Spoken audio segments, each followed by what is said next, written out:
Bērndārzā Pasaulīte brīvas darbvietas ir arī šodien, bet ja Bauskā nebūtu Rīgas pedagoģijas un izglītības vadības akadēmijas filiāls, tādu būtu daudz vairāk. Arī audzinātāja Zaiga šeit strādāt atnākusi, jo izglītību var iegūt vien dažu soļu attālumā no mājām. Pašai ir 3 mazi bērni un savienot pilnaslodzes darbu, ģimenes dzīvi un pašai mazus bērnus un augstākās izglītības iegūšanu.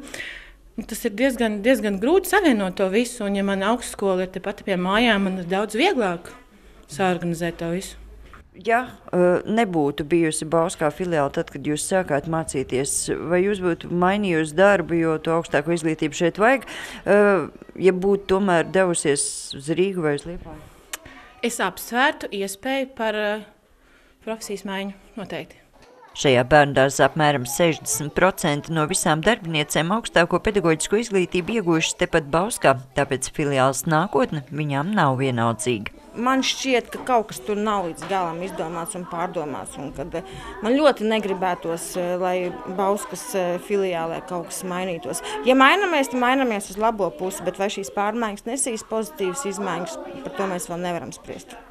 Arī Rīgas pedagoģijas un izglītības vadības akadēmijas Bauskas filiāles vadītāji ir neizpratnē par pēkšņajām ziņām par reorganizāciju. Bauskā mācības notiek tikai neklātienē un studenti par tām maksā paši. Turklāt pēdējo 3 gadu laikā studentu skaits ir nostabilizējies un pašlaik šeit izglītību iegūst vairāk nekā 100 nākamie pirmskolas un sākumskolas skolotāji, kā arī uzņēmējdarbības speciālisti.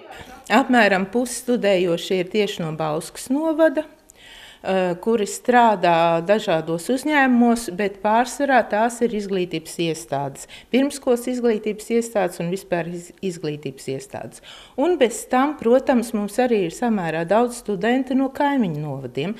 Šogad Pedagoģiskās akadēmijas Bauskas filiālē aprit 20. gadskārta, un pretēji notiekošiem plānots, ka studentiem tiks izveidota pašiem sava skolas ēka. Rīgas Pedagoģijas un izglītības vadības akadēmija ir noslēgusi līgumu ar būvniecības firmu, ka viņi mūsu vajadzībām renovēs ēku Bauskā, kura varētu tikt atvērta jau uz nākošā studiju gada sākumu, tas ir uz šī gada 1. septembri, un gaidīt mūsu studentus.